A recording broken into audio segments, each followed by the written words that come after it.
Biafra Liberation Army commanders have destroyed all Nigerian army and police illegal checkpoints in all Biafra land. This news update also highlights a case of police brutality and systemic issues in Nigeria, particularly within the southeastern region of Nigeria, now referred to as the United State of Biafra. An eyewitness narrates an emotional encounter with alleged police misconduct, describing it as an unjust and traumatic experience. He talks about the unlawful detention and kidnapping of individuals, possibly youth, by the Nigerian police in the southeast. He also talks about the destruction of property, particularly a car valued at 27 million naira. He also talks about the excessive use of force, with claims that someone was shot and killed by the Nigerian police. This news update depicts police harassment, targeting civilians, especially young people driving expensive cars in the southeast. The Nigerian police are accused of acting like aggressors rather than protectors, engaging in unjust treatment and failing to uphold professionalism. He expresses frustration over discrimination against the southeastern region of Nigeria, often called Biafran land. There is a perception that the situation is worse in the southeast compared to northern Nigeria, suggesting systemic bias. Young people in the southeast are treated as criminals by default, according to the Eyewitness. He criticizes the Nigerian police force for their lack of proper training and professionalism. He also criticizes the Nigerian government and politicians for ignoring the plight of civilians and youth. He laments the lack of action from community elders and leaders in addressing police brutality and ensuring justice. The emotional toll on victims and their families is highlighted, with visuals of crying siblings and destroyed property. In the southeast, there is a climate of fear and distrust between civilians and law enforcement in the region. It is due to this insecurity, marginalization, unlawful brutality and harassment of Igbos in the southeast that the Biafra Liberation Army vow to make sure that all Nigeria security forces leave Biafra land. This is the reason behind the brutal war going on between the Biafra Liberation Army and the Nigeria Army. Right now, the Biafra Liberation Army, led by their commanders, have destroyed all Nigerian army and police illegal checkpoints in all Biafran land, and they have issued a stern warning to the Nigerian security forces to leave Biafra land with immediate effect. Let me tell you a story. It's about a place many of you might have heard of, a land in southeastern Nigeria often referred to as Biafran land. It's a region steeped in history, culture and resilience, but also a place that has faced its fair share of struggles. This story isn't just about the people or the land. It's about a conflict that has taken a dramatic turn, led by a group called the Biafra Liberation Army. What they're doing and why they're doing it is something that deserves to be told with care and clarity. Imagine you're a young man driving home after a long day. You're in your car, a car you've worked hard to own, a car you're proud of. For many people, a car isn't just a vehicle, it's a symbol of success, of independence, of dreams realized. Now imagine that car being smashed to pieces, its windshield shattered, its frame dented beyond recognition. Not because of an accident, but because someone, a person supposed to protect you, decided it should be destroyed. This is the reality for many in Biafran land. One man, whose name I'll call Emmanuel for this story, found himself in this exact situation. He woke up one morning to chaos outside his home. His family was crying, their voices echoing through the walls like a chorus of heartbreak. His car, worth a staggering 27 million naira, was a wreck. And the people responsible? Members of the Nigerian police. They weren't there to help. They were there as aggressors, enforcing their presence with the weight of authority, but without justice or compassion. Emmanuel wasn't the only one affected that day. In the same neighborhood, another young man was taken, kidnapped, as some would say, right off the streets. The term arrest doesn't seem to fit when there's no explanation, no charges, no due process. It's an act that leaves families torn apart and communities on edge, wondering who will be next. This isn't a one-time event. It's part of a larger pattern, one that has been unfolding for years in southeastern Nigeria. Let me take you back to another day, another story. This time it was a young woman, a newlywed, full of hope and plans for the future. She was walking home when she found herself in the middle of a confrontation between local civilians and Nigerian security forces. She didn't make it home that day. She became another name on the growing list of casualties in a conflict that has no end in sight. Her family's grief is indescribable, a pain that lingers long after the funeral flowers have wilted. The Nigerian police and army often set up checkpoints throughout the southeast. Ostensibly, these are meant to maintain security, to keep people safe. But for many, these checkpoints are anything but reassuring. They're places where harassment is common, where young people are targeted simply for looking a certain way or driving certain cars. Success in these parts often comes with a heavy price, a price that's paid in fear, in bribes, in shattered windshields and broken lives. One eyewitness, a man named Ifeanyi, spoke about what he had seen. His voice was steady, but you could hear the frustration, the anger, the exhaustion. "It's like we're not even human to them," he said. You drive a nice car, and suddenly you're a suspect. You're young and doing well, and they assume you must be a criminal. Why? Why is success a crime in Biafran land? Ifeanyi's question is one that echoes throughout the southeast. Why does it seem like this region is treated differently from the rest of Nigeria? Why are its people subjected to such disproportionate scrutiny and violence?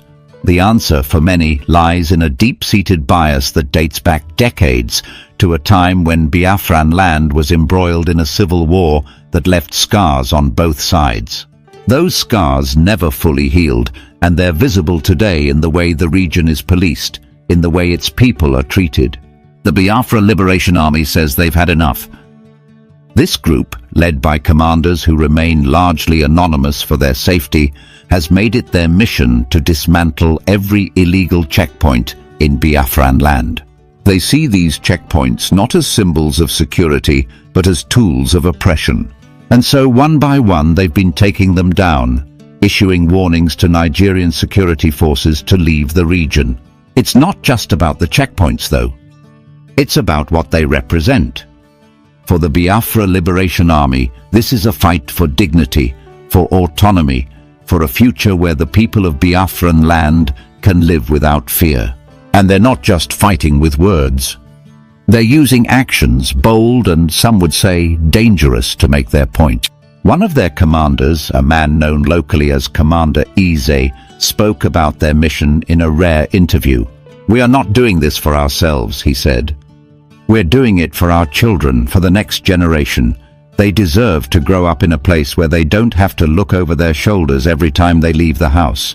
They deserve better than what we've had." But actions like these come with consequences.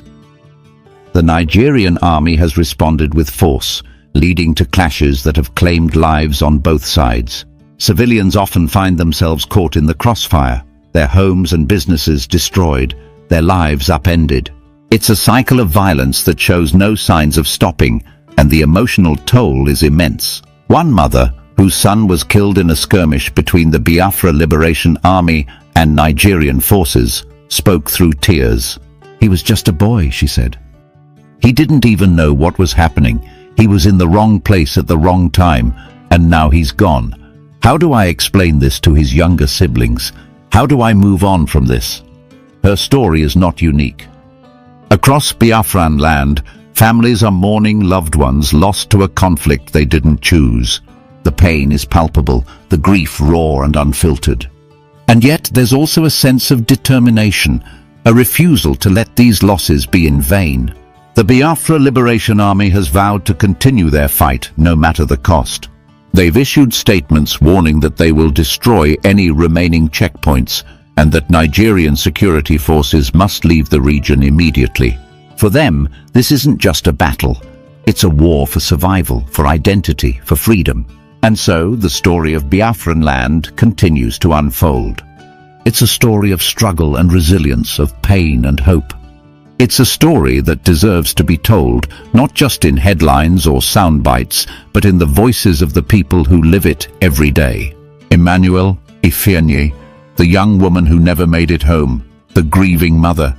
They're not just names. They're people with dreams, with families, with stories that matter. And as long as their voices are heard, as long as their stories are told, there's hope that one day things will change. The story of Biafran land cannot be confined to a single chapter or a singular perspective. It is a deeply woven tapestry of shared experiences, hardship, and an unyielding desire for justice. As Emmanuel's story spread throughout his community, it sparked conversations among neighbors, friends, and even strangers who had suffered in similar ways. His broken car, shattered dreams, and anguished family became symbols of a greater struggle, one that resonated across the southeastern region of Nigeria.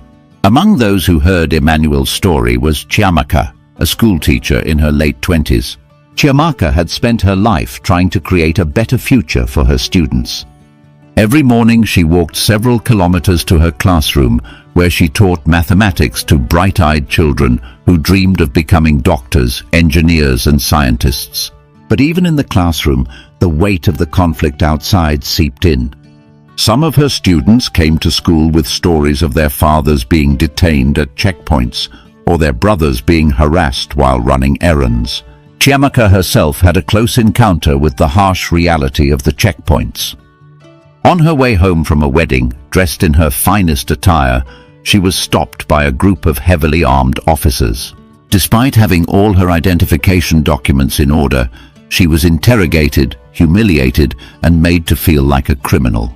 "Why do you think you're better than others?" one officer sneered as he rifled through her bag, searching for something, anything, that could justify their actions. She had nothing to hide, but that didn't matter. She returned home shaken, her joy from the celebration stolen by the encounter. These stories multiplied.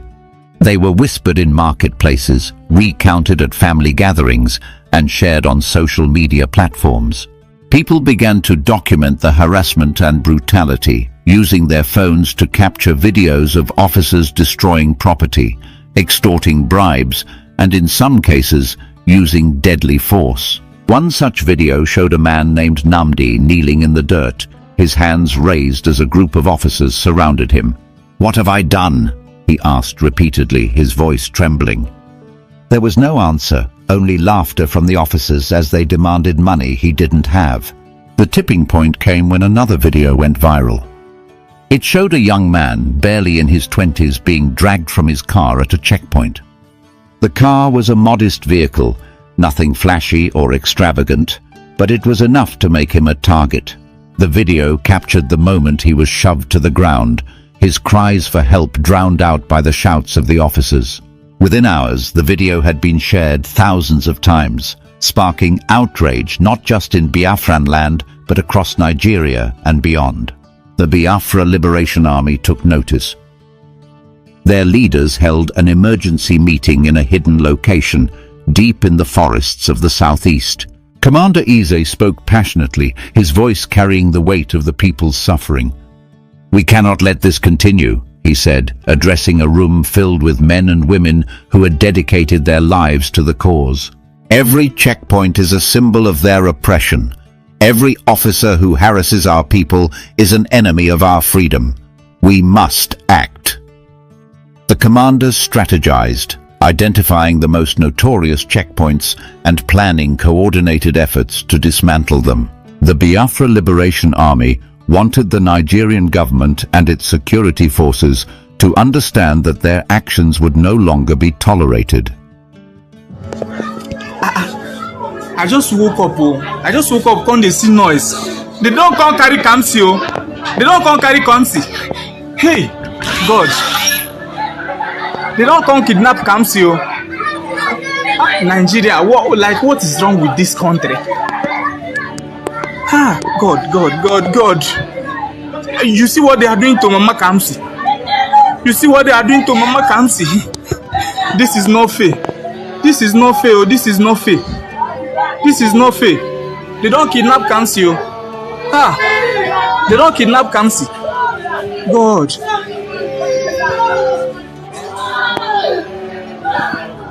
They don't kidnap Kamsi. They don't kidnap Kamsi. See as Kamsi's siblings are crying. See you.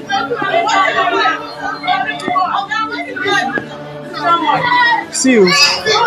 Can you just imagine? Can you just imagine? Can you just imagine? They are going, you know. This is not fair. This is not fair. This is not fair. This is not fair. This is not fair. God. This is not fair. Hi. You can see what is going on here. Ma can see what is going on. See, the world must hear this. The world, we just down on our own. No, you see what is going on. Ma can see. Where are you going? Ma can see.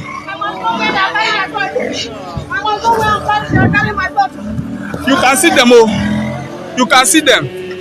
They are going with God. God, why is this country like this? So somebody cannot stay in peace again. Somebody cannot do something in peace again. You can see what is going on here. You can see. Ha.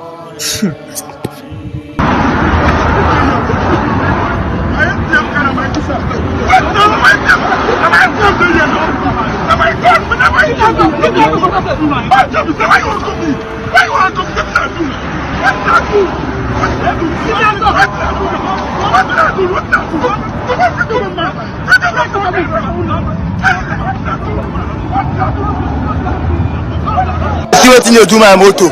See what you do my motor. Motor I buy yesterday. See what you do my motor. 27 million. See what you do my motor, boss. See what you do my motor. I don't do them anything. See what you do my motor. Hey, see what you do my motor. And this motor should hit me. See them for here. Okay, me. Oh God, you better pursue them. You better pursue them. You better pursue them. You better pursue them. You better pursue them. You better pursue them. You better. Okay, bro.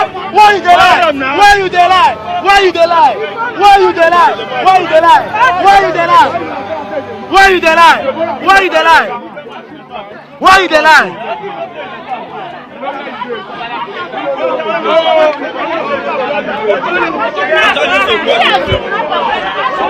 Nothing can not buy. Nothing can not buy. Nothing. I'm nothing can not buy. Come on, now go stand there.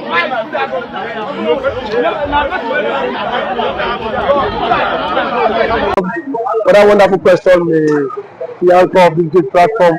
First and foremost, I want to say, someone has come out to say, or has outlined countless times that he said that the Nigerian government cannot win Biafra with a barrel of gun for a second time. Now when he said that, see, Nigerian government cannot win Biafra with a barrel of gun, it means that nobody needs to die for them to exit Nigeria. Now, Ojogun fought Biafra in a different dimension. Now, nnamdikanu did it via his own dimension. So everybody is taking it globally. And now, we've seen world body recognize Biafra. We've seen the UN and then some other global body have come out to endorse the Biafra struggle. So kudos to him, it is a plus. Some persons have come out to say that Samonekpa should be discredited, the likes of and that of the southeastern governors. But my question is that you said Samonekpa should not be taken serious. Then who should be taken serious? The government who is not willing to protect our people? Is it the people who have refused to speak up when the Igbo man has been marginalized in the country? Is it the same governors who have become a tools in the hands of their Fulani master? So for you to even have a character like Samonekpa and nnamdikanu to have come out to say enough is enough, that we are tired of this contraption called one Nigerians. it shows that these people have this mindset that see they can no longer be the slave. So for him to have even gone as far as to hire lobbyists that will speak on behalf of Biafra in the world in the UN summit, to me it's a plus, and that alone the voice of Biafrans will be heard globally, and the voice of an Igbo man is also being heard globally. Now let me take it back the line. When Southern Sudan and South Sudan wanted parted ways, nobody killed each other, nobody go through the route of violence. It was done amicably. So if Samonekpa is doing it amicably, for him to convince world leaders that this thing is possible, and why the government of the day, the present government of Nigeria, are not seeing it that way. Thank you. You can also to the government, the Nigerian government, be worried about this. Why would they be worried? The same people have sent assassins to kill Samonekpa. Now only he has escaped. So see, one thing about it is that the government of the day, they are panicking. There's panic. You know what it is now? So a particular tribe, or a major tribe, to exit your country. You know how an Igbo man is. You know the investment of an Igbo man is in the country. Now imagine in Nigeria without an Igbo man. Let's just imagine that. That means dominance. That means the Hausa man would now dominate virtually every government parastatals in Nigeria. So now the reason why the